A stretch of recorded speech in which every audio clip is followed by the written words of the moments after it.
ഈ പറയുന്ന മനുഷ്യൻ്റെ അവസാന കാലഘട്ടം എന്ന് പറയുന്നത് ഡയഗ്നോസ് ചെയ്യുന്നത് ഏതെങ്കിലും രീതിയിലുള്ള ഒരു ക്യാൻസർ ആയിരിക്കും എന്നുള്ളതേ ഉള്ളൂ. ക്യാൻസർ കോശങ്ങൾ നമ്മുടെ ശരീരത്തിൽ ഉണ്ട്, അത് എപ്പോഴും ഉണ്ട്. പിന്നെ ക്യാൻസർ വളരെ കോമൺ ആയിട്ടുള്ളൊരു സംഭവമാണ്. അപ്പോൾ നമുക്ക് ഇനി ഡോക്ടറോട് ഡിസ്കസ് ചെയ്യാനുള്ളത് ക്യാൻസർ ഇപ്പം പലപ്പോഴായിട്ട് പല ആളുകളും ഒരുപാട് പേരിലേക്ക് വന്നുകൊണ്ടിരിക്കുന്ന സ്പ്രെഡ് ആയിക്കൊണ്ടിരിക്കുന്നതാണല്ലോ. അപ്പോൾ ഈ ക്യാൻസർ ഒരാളുടെ ജീവിതത്തിൽ വരാനിരിക്കുന്നു എന്നുള്ളത് നേരത്തെ നമുക്ക് തിരിച്ചറിയാൻ പറ്റുന്ന എന്തെങ്കിലും ലക്ഷണങ്ങൾ കാര്യങ്ങളുണ്ടോ, അല്ലെങ്കിൽ നേരത്തെ നമുക്കതിന് പ്രിക്കോഷൻസ് എടുക്കാൻ പറ്റുന്ന കാര്യങ്ങളുണ്ടോ എന്നുള്ള വിഷയത്തെക്കുറിച്ച്? ഓക്കെ, സത്യം പറഞ്ഞാൽ ക്യാൻസർ എന്ന് പറയുന്നത് നേരത്തെ ഉള്ള ഒരു രോഗാവസ്ഥയാണ്. കാരണം എങ്ങനെയെങ്കിലും ഒരു മനുഷ്യ ജീവിതം അവസാനിക്കുക എന്ന് പറയുമ്പോൾ അതിനകത്ത് ഒന്ന് നമ്മുടെ ഹാർട്ട് അറ്റാക്കാണ്, രണ്ടാമത്തത് നമുക്ക് വരുന്നത് സ്ട്രോക്കാണ്, പിന്നെ ക്യാൻസർ വളരെ കോമൺ ആയിട്ടുള്ളൊരു സംഭവമാണ്.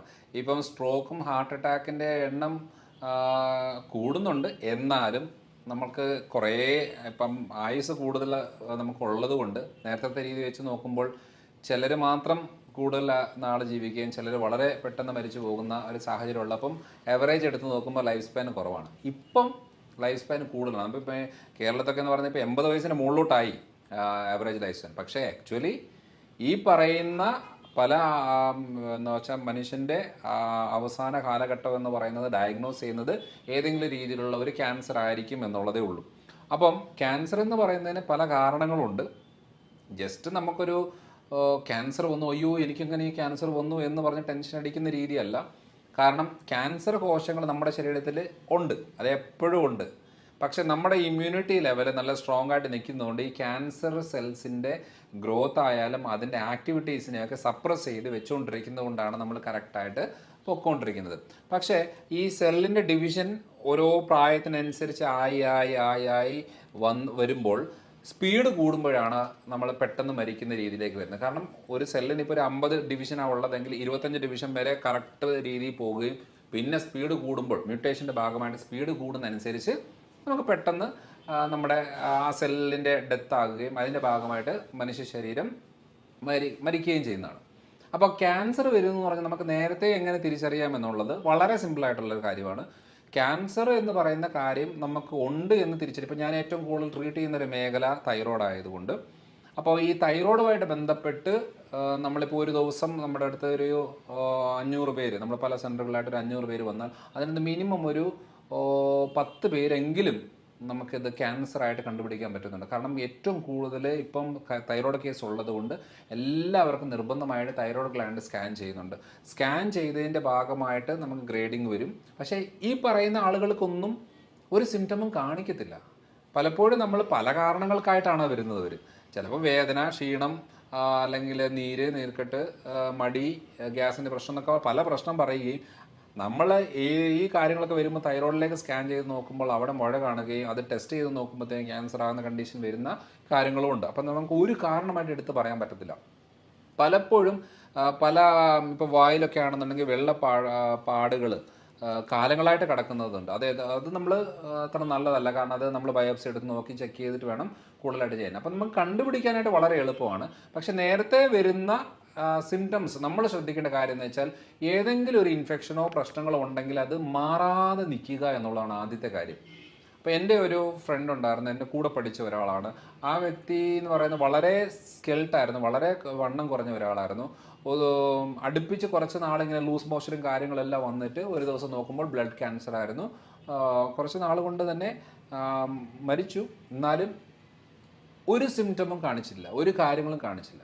അപ്പോൾ നമ്മൾ ശ്രദ്ധിക്കേണ്ട കാര്യം എന്താണെന്ന് വെച്ചാൽ നമ്മുടെ ശരീരത്തിൽ ഇപ്പം പാരമ്പര്യം എന്ന് പറയുന്നത് ക്യാൻസർ കാര്യത്തിൽ ഉണ്ട് എന്നുണ്ടെങ്കിലും വലിയ രീതിയിൽ നമ്മൾ എടുത്ത് പറയേണ്ട ആവശ്യമില്ല. അപ്പോൾ അമ്മയ്ക്ക് ക്യാൻസർ ഉണ്ട് എന്ന് പറഞ്ഞാൽ മകൾക്ക് ക്യാൻസർ വരണമെന്ന് ഒരു നിർബന്ധവുമില്ല. പക്ഷേ ആ ജീന് പലപ്പോഴും ക്യാൻസറിൻ്റെ കാരണങ്ങളിൽ നമ്മൾ ശ്രദ്ധിക്കുന്നത് എന്താണെന്ന് വെച്ചാൽ നമ്മളാകെ പറയുന്നുണ്ട് പുകവലി, മദ്യപാനം, അല്ലെങ്കിൽ ഹാൻഡ്സ് വെക്കുന്നത്, ബീഡ, അങ്ങനത്തെ പുകയില ചവയ്ക്കുന്നത് എന്നൊക്കെ പറഞ്ഞ പല കാര്യങ്ങളൊക്കെയാണ് ഈ ക്യാൻസറിൻ്റെ കാര്യം പറയുന്നത്. അപ്പോൾ ചെറിയ കുട്ടികൾക്ക് വരെ ക്യാൻസർ വരുന്നുണ്ട്. ഇതൊന്നും അറിയാത്ത ആളുകൾക്ക് വരെ ക്യാൻസർ വരുന്നുണ്ട്. ആക്ച്വൽ കാരണം ഈ പുകവലിയും ബീഡയും ഇതൊന്നും അല്ല. കാരണം അതൊക്കെ നമ്മുടെ പ്രശ്നങ്ങളെ കൂട്ടുന്നു എന്നുള്ളതാണ്. ആക്ച്വൽ കാരണം എന്ന് പറയുന്നത് നമ്മുടെ ശരീരത്തിലെ ജീനിൻ്റെ മ്യൂട്ടേഷനാണ്. ഈ മ്യൂട്ടേഷൻ എന്ന് പറയുന്നത് അതിൻ്റെ മോഡിഫിക്കേഷന്, മൾട്ടിപ്ലിക്കേഷൻ എന്നൊക്കെ പറയുന്ന അടുത്ത സ്റ്റേജിലേക്ക് പോകുന്ന ഒരു രീതിയാണ്. അപ്പോൾ അങ്ങനെ വരുമ്പോൾ അതിൻ്റെ ഗ്രോത്ത് കൂടുന്ന രീതിയിലാണ് നമ്മൾ ക്യാൻസർ വരുന്നത്. പക്ഷേ ഇതിനെ നമ്മൾ സ്പീഡ് കൂട്ടുന്ന കാര്യങ്ങളിൽ മെയിനായിട്ട് വരുന്നത് ബാക്ടീരിയകളും വൈറസുകളാണ്. ബാക്ടീരിയകൾ വൈറസ് എന്ന് പറയുമ്പം നമ്മുടെ ഇപ്പോൾ ഹ്യൂമൻ പാപ്പിലോമ വൈറസ്, അതാണ് നമ്മുടെ ഓവേറിയൻ ക്യാൻസറും യൂട്രൈൻ ക്യാൻസറും ഒക്കെ ഉണ്ടാക്കുന്ന ഒരു വൈറസാണ്. ഹെപ്പറ്റൈറ്റിസ് എ, ബി, സി ഈ വൈറസുകളൊക്കെയാണ് ലിവർ ക്യാൻസർ ഉണ്ടാക്കുന്നത്. അതേപോലെ തന്നെ മെത്തനോജനിക് ബാക്ടീരിയ എന്ന് പറയുന്നതാണ് കോളോൺ ക്യാൻസർ ഉണ്ടാക്കുന്നത്. എച്ച് പൈലോറി ബാക്ടീരിയ എന്ന് പറയുന്നതാണ് സ്റ്റൊമക് ക്യാൻസർ ഉണ്ടാക്കുന്നത്. പലപ്പോഴും പല രീതിയിലുള്ള വൈറസുകളും ബാക്ടീരിയകളാണ് നമ്മുടെ ശരീരത്തിലെ ക്യാൻസർ ഉണ്ടാക്കുന്നത്. അപ്പം വൈറൽ അറ്റാക്ക് എന്ന് പറയുന്നത് വളരെ ഡേഞ്ചറസ് ആണ്. ബാക്ടീരിയൽ അറ്റാക്ക് എന്ന് പറയുന്നത് വളരെ ഡേഞ്ചറസ് ആയിട്ടുള്ള കാര്യമാണ്. അത് നമ്മുടെ ജീനിൽ വരെ മാറ്റം വരുത്താൻ പറ്റുന്ന ഒരു കാര്യമാണ്. അതുകൊണ്ട് നമുക്ക് നേരത്തെ മനസ്സിലാക്കണം എന്നുണ്ടെങ്കിൽ ഗ്രോത്ത് കൂടുന്ന രീതിയിലാവാം, മുറിവുകൾ കരിയാതിരിക്കുന്ന രീതിയിലാവാം, അതേപോലെ തന്നെ വയറ്റിലെ പ്രശ്നം ഒരിക്കലും മാറാത്ത രീതിയിൽ കാലങ്ങളായിട്ട് കിടക്കുന്ന രീതിയാവാം. കാരണം ഗ്യാസ്ട്രൈറ്റിസ് കഴിഞ്ഞ് അൾസറായി, പെർഫറേഷനായി, എന്ന് വെച്ചാൽ അൾസർ എന്ന് പറയുന്നത് വ്രണമാകുന്നത്, പെർഫറേഷൻ എന്ന് പറയുന്നത് അവിടെ ഒരു കുഴി പോലെ വ്രണമാകുന്നത്. ഇതെല്ലാം ബാക്ടീരിയൽ പ്രശ്നമാണ്. അപ്പോൾ ഇതെല്ലാം ഇങ്ങനെ കാലങ്ങളായിട്ട് കിടക്കുമ്പോൾ മാത്രമാണ് നമുക്ക് ഏറ്റവും കൂടുതൽ ബുദ്ധിമുട്ട് സംഭവിക്കുന്നത്. സ്കിൻ ക്യാൻസർ നമ്മുടെ നാട്ടിൽ വളരെ കുറവാണ്. ബ്രസ്റ്റ് ക്യാൻസർ വളരെ കോമൺ ആയിട്ടുള്ളൊരു കാര്യമാണ്. കാരണം ബ്രസ്റ്റ് ക്യാൻസറാണ് ഇപ്പോൾ ഏറ്റവും കൂടുതൽ. കാരണം ഇപ്പം ബ്രസ്റ്റിലെ തടിപ്പ് എന്ന് പറയുന്നത് വളരെ കോമൺ ആയിട്ട് വരുന്നൊരു കാര്യമാണ്. അതുകൊണ്ട് മാമോഗ്രാം ചെയ്തേച്ച് അത് എത്രയും പെട്ടെന്ന് കണ്ടുപിടിക്കുക എന്നുള്ളത് ഒരു പ്രായം കഴിഞ്ഞിട്ട് എല്ലാവരും ചെയ്യണം. അപ്പോൾ എങ്ങനെയാണ് ഇത് കണ്ടുപിടിക്കുക എന്നുള്ളത് വളരെ സിമ്പിൾ കാര്യമാണ്. അതായത് ഒരു പ്രായം കഴിയുമ്പോൾ നമ്മൾ കുറച്ച് കാര്യങ്ങൾ ചെയ്യണം. ഒന്ന്, ഇപ്പോൾ പുരുഷന്മാർക്കാണെന്നുണ്ടെങ്കിൽ PSA എന്ന് പറയുന്നത് ടെസ്റ്റ് ചെയ്യണം. അതായത് പ്രോസ്റ്റേറ്റ് ടെസ്റ്റാണത്. ഈ പ്രോസ്റ്റേറ്റിനകത്ത് നമ്മൾ ആ ആൻറ്റിജൻ നോക്കിയിട്ട് ഏത് അളവിലുണ്ട്, എത്ര അളവിൽ കാണിക്കുന്നു എന്ന് പറഞ്ഞാൽ അതിനനുസരിച്ച് നമുക്ക് പ്രോപ്പർ ട്രീറ്റ്മെൻറ്റ് ചെയ്താൽ എത്രയും പെട്ടെന്ന് വളരെ നിസ്സാരമായിട്ട് ക്ലിയർ ആക്കുന്ന ഒരു കാര്യമാണ് പ്രോസ്റ്റേറ്റ് ക്യാൻസർ. തൈറോയിഡിൻ്റെ ക്യാൻസർ ചെക്ക് ചെയ്യുന്നത്, തൈറോയിഡ് ഗ്ലാൻഡ് സ്കാൻ ചെയ്തിട്ട് അതിൽ നിന്ന് മുഴകളുണ്ട്, നല്ല അളവിലാണ്, ടിറാഡ്സ് ഉണ്ട്, 1, 2, 3, 4, 5 എന്ന് പറഞ്ഞാൽ ഗ്രേഡിംഗ് ഉണ്ട്. അതിനകത്ത് 4, 5 ഗ്രേഡിങ്ങിലൊക്കെ വരുമ്പോഴാണ് കൂടുതലും നമ്മൾ സൈസൊക്കെ ഉണ്ടെങ്കിൽ നമ്മളത് FNAC ചെയ്യിപ്പിച്ച് ഫൈൻ നീഡിൽ ആസ്പിറേഷൻ സൈറ്റോളജി പറയും. അവിടുത്തെ ബ്ലഡ് എടുത്തേച്ച് മൈക്രോസ്കോപ്പി വെച്ചിട്ട് അതിനും ഗ്രേഡിംഗ് ഉണ്ട്. വ്യത്യസ്ത 1, 2, 3, 4, 5 എന്ന് പറഞ്ഞാൽ 4, 5 ഗ്രേഡിലാണ് ഏറ്റവും കൂടുതൽ ക്യാൻസറസ് ആയിട്ടുള്ള കാര്യങ്ങൾ വരുന്നത് കൊണ്ട് അങ്ങനെയുള്ള കണ്ടീഷൻ നമുക്ക് സർജറി ചെയ്താൽ ഏറ്റവും കൂടുതൽ സർവൈവൽ ഉള്ളതാണ് തൈറോയ്ഡ് ക്യാൻസർ. അപ്പോൾ അതേപോലെ തന്നെ വേറൊരു കാര്യം എന്ന് പറയുന്നത് നമ്മുടെ സ്റ്റൊമക് ക്യാൻസർ. സ്റ്റൊമക് ക്യാൻസർ എന്ന് പറയുന്നത് നമ്മൾ എച്ച് പൈലോറി ഇൻഫെക്ഷൻ ഉണ്ടോ എന്നുള്ളത് ബ്ലഡ് ടെസ്റ്റ് ചെയ്താൽ തന്നെ നമുക്ക് കിട്ടുന്നൊരു കാര്യമാണ്. അല്ലെങ്കിൽ എൻഡോസ്കോപ്പി ചെയ്തിട്ട് ബയോപ്സി എടുത്ത് നോക്കിയാലും നമുക്ക് ക്ലിയർ ആയിട്ട് മനസ്സിലാകുന്നൊരു കാര്യമാണ്. ഇതൊക്കെ നമുക്ക് കണ്ടുപിടിക്കാവുന്ന കാര്യങ്ങളാണ്. അതേപോലെ തന്നെ പാൻക്രിയാസിൻ്റെ ക്യാൻസർ കണ്ടുപിടിക്കുന്ന പറഞ്ഞാൽ ഈ CA 19.9 എന്ന് പറയുന്ന ബ്ലഡ് ടെസ്റ്റ് ഉണ്ട്, അത് ചെയ്താൽ അത് കിട്ടും. ഇപ്പോൾ ഓവേറിയൻ ക്യാൻസർ എന്ന് പറയുന്നത് നമുക്ക് സ്ഥിരമായിട്ട് ഇപ്പം എഡ്നെക്സ എന്ന് പറയുന്ന ഒരു ഏരിയയിലൊക്കെ മുഴകൾ വരുന്നുണ്ട്, സിസ്റ്റുകൾ. ആ സിസ്റ്റുകൾ നമുക്ക് ഇപ്പോൾ ആ ഏരിയയിൽ നമുക്ക് സിംഗിൾ സിസ്റ്റുകളായിട്ട് വരുന്നതുണ്ടെങ്കിൽ അതൊരു CA 125 എന്ന് പറഞ്ഞാൽ ടെസ്റ്റ് ചെയ്ത് നോക്കുമ്പോൾ അതിൻ്റെ അളവ് കൂടുന്നുണ്ടെങ്കിൽ അത് ചെറിയ രീതിയിലാണെങ്കിൽ നമുക്ക് ഹോർമോണൽ മെഡിസിൻസോ കാര്യങ്ങളോ എടുത്ത് വെച്ച് നമുക്ക് ക്ലിയർ ആക്കാൻ പറ്റും. അല്ലെങ്കിൽ നമ്മൾ സർജറി ചെയ്ത് കീമോ ചെയ്ത് തന്നെയാണ് മുന്നോട്ട് പോകേണ്ടത്. അപ്പോൾ ക്യാൻസർ എന്ന് പറയുന്ന സമയങ്ങളിൽ നമുക്ക് കണ്ടുപിടിക്കാനുള്ള പല ഓപ്ഷനുണ്ട്. നേരത്തെ ഒരു 10 കൊല്ലം മുമ്പേ നമുക്ക് മനസ്സിലാവുന്ന ഒരു കാര്യമാണ്. അല്ലാതെ ഇപ്പം നമുക്ക് സഡൻ ആയിട്ട് അയ്യോ എനിക്ക്, നമ്മുടെ നാട്ടിലേക്ക് അങ്ങനെയാണ്, ക്യാൻസർ വന്ന് 3, 4 സ്റ്റേജ് ആകുമ്പോഴത്തേനാണ് അയ്യോ ക്യാൻസർ വന്നു, പിന്നെ കീമോയും റേഡിയേഷനായിട്ട് അധികം നാളും നമ്മൾ നരകിച്ച് തന്നെ ജീവിച്ച് മരിക്കുന്ന ഒരു രീതിയിലേക്ക് വരുന്നത് ആ സ്റ്റേജിൽ കണ്ടുപിടിക്കുമ്പോഴാണ്. പക്ഷേ നേരത്തെ കണ്ടുപിടിക്കാനുള്ള ഓപ്ഷൻ നമ്മുടെ അടുത്ത് പലതും ഉണ്ട്. അതുകൊണ്ടാണ് നമ്മളൊരു ജനറൽ ചെക്കപ്പ് ചെയ്യുന്ന സമയത്ത് നമ്മുടെ ആയുർദൈർഘ്യം ആയിരിക്കുന്ന ഈ ഒരു കാലഘട്ടത്തിൽ നമ്മൾ ക്യാൻസർ ടെസ്റ്റുകൾ കോമൺ ആയിട്ട് തന്നെ ചെയ്യേണ്ട ഒരു കാര്യമാണ്. അതിന് വേണ്ടിയിട്ട് നമ്മൾ എല്ലാ കോമൺ ഇപ്പം ചില ലാബുകളൊക്കെ പോയി കഴിഞ്ഞാൽ 50 ടെസ്റ്റിന് 3000 രൂപ എന്നൊക്കെ പറഞ്ഞ് ചെയ്യിക്കുന്നവരുണ്ട്. അപ്പം നമുക്ക് ആവശ്യമുള്ള ടെസ്റ്റുകൾ എന്താണ്, നമ്മുടെ ഫാമിലി ഹിസ്റ്ററിയിൽ എന്തൊക്കെ രീതികളുണ്ട്, അതൊക്കെ ഒരു വിദഗ്ധരായ ഡോക്ടർമാരുടെ അടുത്ത് ഇരുന്ന് സംസാരിക്കണം. എനിക്ക് ഇന്ന ടെസ്റ്റുകളൊക്കെ ചെയ്യണം, അത് ഞാൻ ഏതൊക്കെയാണ് ചെയ്യേണ്ടത്, എൻ്റെ ഫാമിലി ഇന്ന പ്രശ്നങ്ങളുണ്ട്, എൻ്റെ ശരീരത്തിൽ ഇന്നതുണ്ട് എന്നൊക്കെ പറഞ്ഞ് അതിലെ ടെസ്റ്റുകൾ നോക്കിയിട്ട് ആവശ്യമുള്ളത് മാത്രം ചെയ്ത് നമുക്ക് കൺഫേം ചെയ്യാനുള്ള കാര്യങ്ങളേ ഉള്ളൂ. അപ്പം പലപ്പോഴും നമ്മൾ അറിയേണ്ടത് ഏതെങ്കിലും ഒരു ശാരീരികമായിട്ടുള്ള ബുദ്ധിമുട്ടുകൾ മാറാതെ ഒത്തിരി കാലങ്ങളായിട്ട് നിലനിൽക്കുന്നു, എന്ത് ചെയ്തിട്ടും ഉപയോഗമില്ലാത്തൊരു കണ്ടീഷനാണെങ്കിൽ നമ്മൾ ഡീപ്പായിട്ട് അത് നമ്മൾ ടെസ്റ്റ് ചെയ്ത് നോക്കേണ്ടി വരും. പലപ്പോഴും നമ്മൾ ആ ഒരു ഭാഗം നമ്മൾ ശ്രദ്ധിക്കാതെ പോകുമ്പോഴാണ് നമ്മൾ എന്താ പറയുക കുറച്ച് കഴിഞ്ഞിട്ട് മനസ്സിലാകുന്നത്. ഇപ്പം ആഞ്ചലിന ജൂലിയോ ഒക്കെ ഹോളിവുഡ് ആക്ട്രസ് ആണ്. അവർ ക്യാൻസർ 5 കൊല്ലത്തിന് ശേഷം ക്യാൻസർ വരും എന്നുള്ളത് നേരത്തെ ഈ DNA ടെസ്റ്റുകളും കാര്യങ്ങളൊക്കെ ചെയ്ത് മനസ്സിലാക്കിയിട്ട് അവർ ബ്രസ്റ്റ് റിമൂവ് ചെയ്തു. അപ്പോൾ അപ്പം യാതൊരു കുഴപ്പമില്ല. ഇവിടെ നമ്മൾ വെറും ഒരു ബ്രസ്റ്റ് ക്യാൻസറിൻ്റെ പേരിൽ ഒരു ജീവിതം തന്നെ പോകുന്ന കാണുക. ആ ക്യാൻസർ വന്നെങ്കിൽ ക്യാൻസറിനുള്ളവർ മാത്രമല്ലല്ലോ, അവരുടെ കുടുംബക്കാരും വീട്ടുകാരും എല്ലാവർക്കും ആ ബുദ്ധിമുട്ടാണല്ലോ. സോ അതുകൊണ്ട് പല ആൾക്കാരും ക്യാൻസർ ചികിത്സിച്ച് അവർ മരിക്കുകയും ചെയ്യും, അവരുടെ കുടുംബം തീരാ കടങ്ങളിലേക്ക് വീഴുകയും ചെയ്യും. അപ്പോൾ ഇതെല്ലാം ഒരു സോഷ്യൽ ഇഷ്യൂ ആണ്, അല്ലാതെ ഒരു വ്യക്തിയുടെ പ്രശ്നമല്ല. ആ ഒരു വീടിൻ്റെ പ്രശ്നമാണ്, ആ ഒരു നാടിൻ്റെ പ്രശ്നമായിട്ട് മാറും. ആ ഒരു നാടിൻ്റെ ഗ്രോത്തിനെ അത് ബാധിക്കുകയും ചെയ്യും. പലപ്പോഴും സംഭവിക്കുന്നതാണ്. അപ്പോൾ അതുകൊണ്ട് ലാസ്റ്റ് സ്റ്റേജിലേക്ക് കണ്ടുപിടിക്കുന്നതിനെക്കാട്ടിലും ഏറ്റവും നല്ലത് നേരത്തെ കണ്ടുപിടിക്കുക എന്നുള്ളതാണ്. ഇങ്ങനെ നമുക്ക് നേരത്തെ കണ്ടെത്താനുള്ള വഴികളും കാര്യങ്ങളും പറഞ്ഞല്ലോ. അപ്പം നേരത്തെ നമുക്ക് ഇതിനെ കണ്ടെത്തി കഴിഞ്ഞാൽ അത് വരുന്നതിൽ നിന്ന് തടയാനുള്ള എന്തെങ്കിലും ലൈഫ് സ്റ്റൈൽ ചേഞ്ചസോ അങ്ങനെ എന്തെങ്കിലും ഉണ്ട്. ക്യാൻസറിൽ നമുക്ക് വളരെ ഇമ്പോർട്ടൻ്റ് ആയിട്ട് ശ്രദ്ധിക്കേണ്ട ഒരു കാര്യം, ഒരു മെഡിസിനോ ഒരു ട്രീറ്റ്മെൻറ്റോ ഒന്നും നമ്മൾക്ക് ഷുവർട്ടി തരുന്നില്ല രക്ഷപ്പെടുത്താം എന്നുള്ളത്. ചിലപ്പോൾ വളരെ കോൺഫിഡൻ്റ് ആയിട്ടുള്ള ട്രീറ്റ്മെൻറ്റ് വരെ ആളുകൾ മരിച്ചു പോകുന്ന കണ്ടീഷനുണ്ട്. അപ്പോൾ അതുകൊണ്ട് നമ്മൾ തീരെ കിട്ടത്തില്ല എന്ന് ഓർക്കുന്ന പല കാര്യങ്ങളും പല സാഹചര്യങ്ങളും നമുക്ക് തിരിച്ച് കിട്ടുന്ന കണ്ടീഷനുണ്ട്. അതുകൊണ്ട് നമ്മളൊരു ട്രീറ്റ്മെൻറ്റ് എന്ന് പറയുമ്പോൾ ഒരു കീമോയോ റേഡിയേഷനോ അല്ലെന്നുണ്ടെങ്കിൽ എന്തെങ്കിലും ഒരു ട്രീറ്റ്മെൻറ്റ് മെത്തഡ് നമ്മൾ ചെയ്യുന്നതിൻ്റെ ഭാഗമായിട്ട് നമ്മൾ സർവൈവ് ആകും എന്നുള്ളത് ഉറപ്പ് നമുക്ക് ഒരിക്കലും എവിടെയും പറയാൻ പറ്റത്തില്ല. അങ്ങനെ ഒരു ഉറപ്പ് പറഞ്ഞുകൊണ്ടല്ല ആരും ചെയ്യുന്നത്. പക്ഷേ നമ്മൾ ആ ഒരു കാര്യം ഈ ഒരു സ്റ്റേജിൽ നമുക്ക് നിർബന്ധമായിട്ട് ചിലപ്പോൾ സാധാരണ രീതിയിലൊക്കെ ഉള്ളതുണ്ടെങ്കിൽ നമുക്കത് അല്ലാത്ത രീതിയിൽ ഹാൻഡിൽ ചെയ്യാൻ പറ്റും. അതിൽ നമുക്ക് കുറേ ലൈഫ് സ്റ്റൈൽ ചേഞ്ചസുകൾ നമുക്ക് ഉപയോഗപ്പെടും. പക്ഷേ സിവിയർ ആയിട്ടുള്ള കണ്ടീഷനിൽ നമുക്ക് പ്രോപ്പർ ട്രീറ്റ്മെൻറ്റ് അത് ഓങ്കോളജി ഡിപ്പാർട്ട്മെൻറ്റിൽ കാണിച്ച് അതിനനുസരിച്ചുള്ള കാര്യങ്ങൾ ചെയ്തിട്ട് വേണം ചെയ്യാനായിട്ട്. പലപ്പോഴും നമ്മൾ ചെയ്യുന്നൊരു കാര്യമുണ്ട്. ഇപ്പോൾ 80 വയസ്സിൽ നമ്മളൊരു ക്യാൻസർ കണ്ടുപിടിച്ചു. 80 വയസ്സുള്ള ഒരാളെ ക്യാൻസർ കണ്ടുപിടിച്ചേച്ച് കഴിഞ്ഞ തവണ ഒരു ഒപ്പീനിയൻ ചോദിച്ചതാണ്. 80 വയസ്സാണ്, അപ്പം ക്യാൻസറാണ്, ഞങ്ങൾ അമ്മയ്ക്കാണ് കീമോ ചെയ്യാനാണ് പറഞ്ഞത്, ഡോക്ടറുടെ അഭിപ്രായം എന്താണെന്ന് എന്നോട് ചോദിച്ചു. ഞാൻ പറഞ്ഞു കീമോ ഓക്കെ, കീമോ ആണോ ഓപ്ഷൻ, വേറെ ഇപ്പോൾ നമുക്ക് വേറെ പ്രത്യേകിച്ച് എടുത്ത് പറയാനുള്ള ഓപ്ഷൻ ഇല്ല. ഹെൽത്ത് കണ്ടീഷൻ എങ്ങനെയുണ്ട് എന്ന് ചോദിച്ചപ്പോൾ ഹെൽത്ത് ഓക്കെയാണ്, വലിയ കുഴപ്പമൊന്നുമില്ല.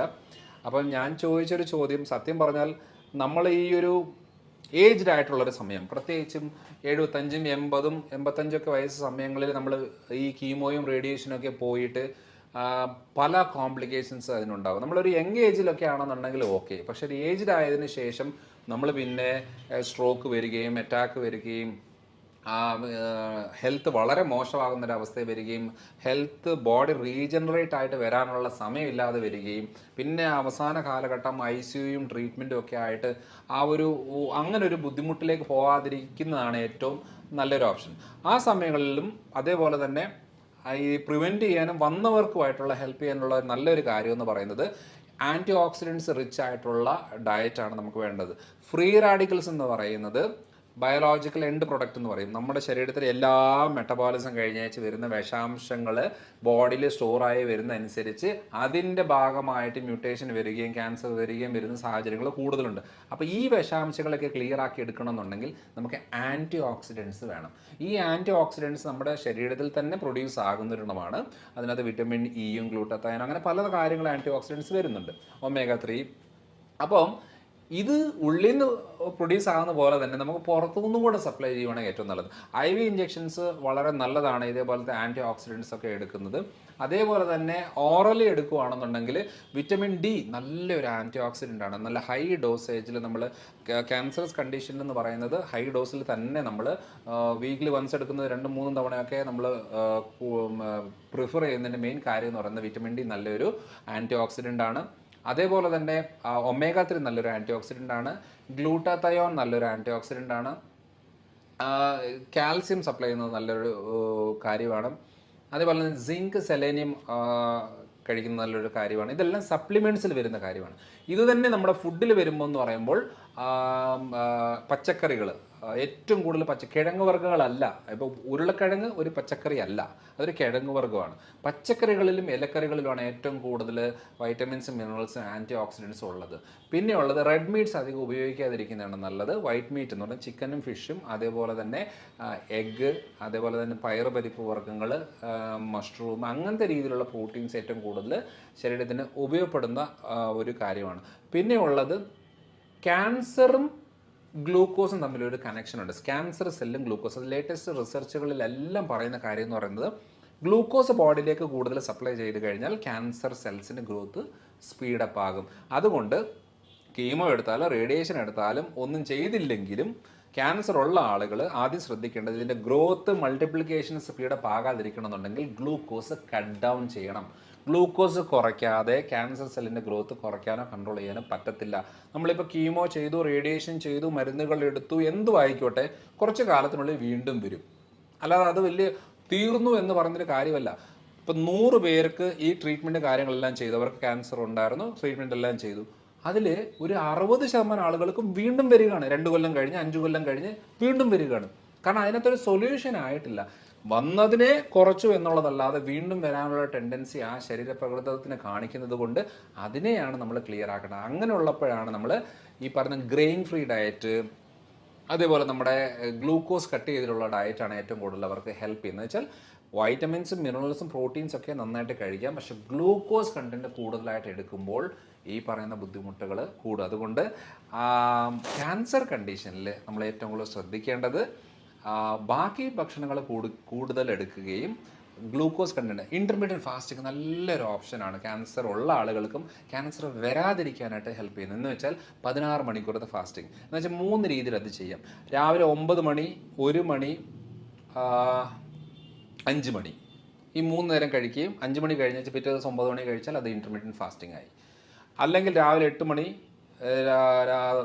ഉച്ചയ്ക്ക് 1 മണി, വൈകുന്നേരം 4 മണി, അതും ഒരു ഓപ്ഷനാണ്. ഇനി അതല്ല, രാവിലെ എനിക്ക് കുഴപ്പമില്ല കഴിച്ചില്ലെങ്കിലെന്നുണ്ടെങ്കിൽ രാവിലെ സ്കിപ്പ് ചെയ്യുക, ഉച്ചയ്ക്കും വൈകുന്നേരം കഴിക്കുക, പിറ്റേ ദിവസം ഉച്ചയ്ക്ക് കഴിച്ചാൽ അത് ഇൻ്റർമീഡിയറ്റ് ഫാസ്റ്റിംഗ്.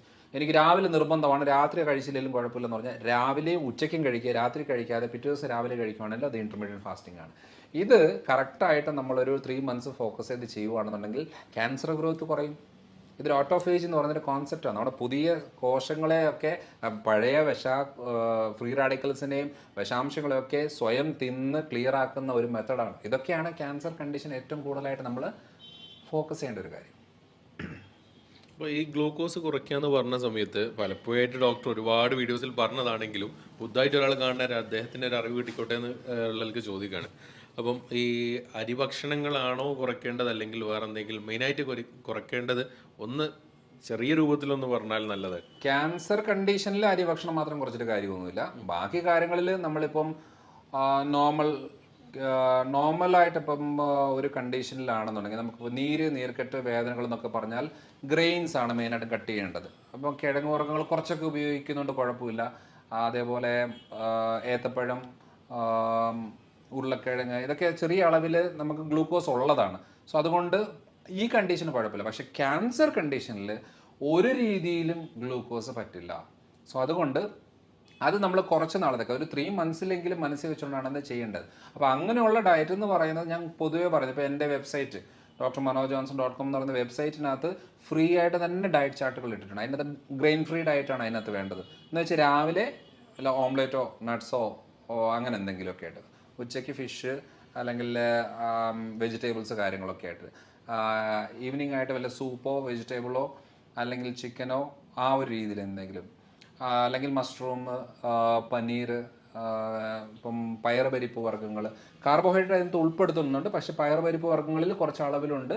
എന്നാലും കമ്പാരിറ്റീവ്ലി കിഴങ്ങ് വർഗ്ഗങ്ങളിലും ധാന്യങ്ങളിലും വെച്ച് നോക്കുമ്പം ഇത് ബെറ്റർ ആയതുകൊണ്ട് ഈ ഒരു ഡയറ്റ് ആയിരിക്കും ഈ ക്യാൻസർ എന്ന് പറഞ്ഞ കണ്ടീഷനെ ചേർത്ത്